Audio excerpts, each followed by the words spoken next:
στρίμωξαν 1 TB σε 3 εκατοστά. Φαντάσου να στριμώχνεις 1 TB στο μικρόν αυτόν Kingston NV3 και μετά να τον εγκαθιστάς σε ένα Steam Deck ή σε ένα καινούριο gaming laptop που θες να μετατρέψεις σε Steam Deck. Αυτό ακριβώς σκέφτηκε και η Kingston και έβαλε μια νέα έκδοση του NV3 με διαστάσεις μινιατούρας. Αν και πρόκειται για PCI Express Gen 4 drive που δεν υποστηρίζουν όλες οι φορητές παιχνιδομηχανές του σήμερα, όπως το δημοφιλές Steam Deck μεταξύ άλλων, εξακολουθεί να φέρνει αρκετά πλεονεκτήματα. Οι φορητές κονσόλες που τρέχουν χάρη σε παλιότερες πλατφόρμες όπως Zen 2 που δεν έχει υποστήριξη για Gen 4, δεν αποτελούν μεγάλη τροχοπέδη για τον NV3. Θα δουν μεν μειωμένες ταχύτητες από τα 6 GB ανά second που υπόσχεται σε ανάγνωση και τα 4 GB σε εγγραφή, αλλά και πάλι θα παίξει στην κονσόλα, ίσως με τις ταχύτητες κομμένες στο μισό. Από την άλλη, το ROG Ally, το MSI Glow ή το εξαιρετικό Lenovo Legion Go θα πάρουν τα μέγιστα από το drive. Ακόμα και αυτό το ταπεινό IdeaPad Gaming 3 θα τον τερματίσει. Περί τίνος πρόκειται όμως. Παίρνοντας σαν βάση τον πλήρους μήκους NV3 που κυκλοφόρησε το 2024 και άφησε καλές εντυπώσεις στους reviewers για τον λόγο επιδόσεων προς τιμή, η μικρότερη αυτή έκδοση εστιάζει ακριβώς σε αυτό, αλλά φέρνει και μερικά ακόμα θετικά στους κατόχους φορητών συστημάτων. Τα βασικά πλεονεκτήματα που μας ενδιαφέρουν εδώ είναι η χαμηλότερη κατανάλωση από έναν SSD κανονικού μεγέθους 2280, αλλά και η χαμηλότερη θερμοκρασία λόγω του μικρότερου μεγέθους. Φανταστείτε λιγότερα πράγματα επάνω σε ένα PCB που εκλείουν θερμότητα. Όταν ψάχνεις για 2230 SSD online, συναντάς πολύ συγκεκριμένα drive και για πολύ ειδικές εφαρμογές.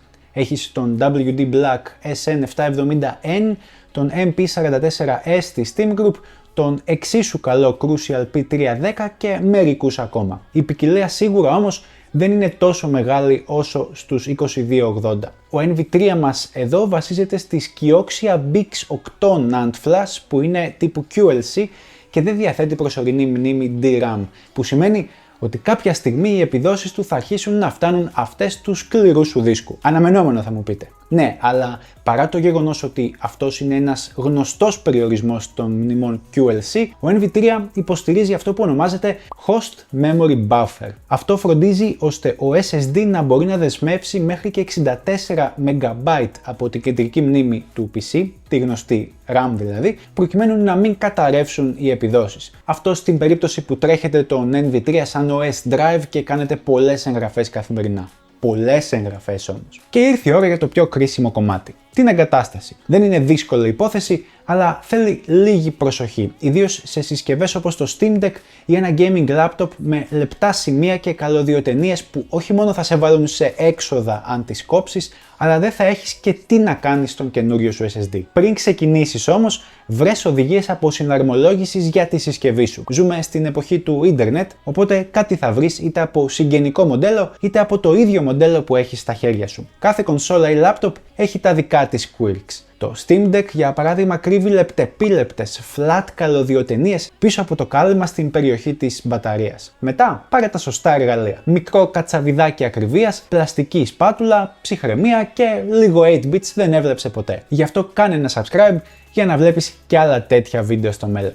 Και αφού ανοίξουμε τη συσκευή μας, δούμε σε ποιο σημείο μπαίνει ο SSD, τον βιδώνουμε και είμαστε έτοιμοι. Το μόνο που μένει πρακτικά είναι να τον αρχικοποιήσουμε και να φτιάξουμε ένα partition ή να εγκαταστήσουμε εκ νέου τα Windows ή την αγαπημένη μας διανομή Linux. Πραγματικά οι επιλογές είναι αμέτρητες. Το που έφτασαν οι SSD τα τελευταία χρόνια είναι τουλάχιστον αξιοθαύμαστο.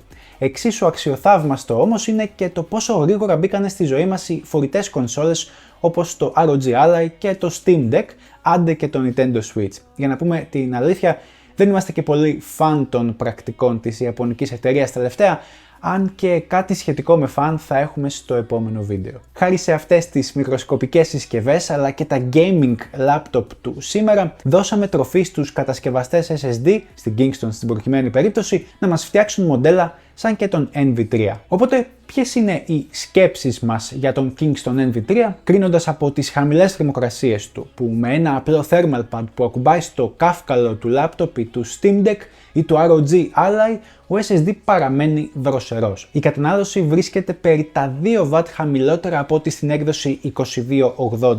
Ο θόρυβος είναι στο 0, αφού δεν γουργουρίζει όπως έκαναν οι παλιοί μας σκληροί δίσκοι και στριμώχνει 1TB σε μόλις 3 εκατοστά μήκους. Οι επιδόσεις του βρίσκονται σχεδόν στους top SSD για το 2025, οπότε και σε αυτό το κομμάτι μας ικανοποιεί στο 100%. Και το κόστος περίπου 15 σουβλάκια. Όχι αυτά, αυτά και αυτά.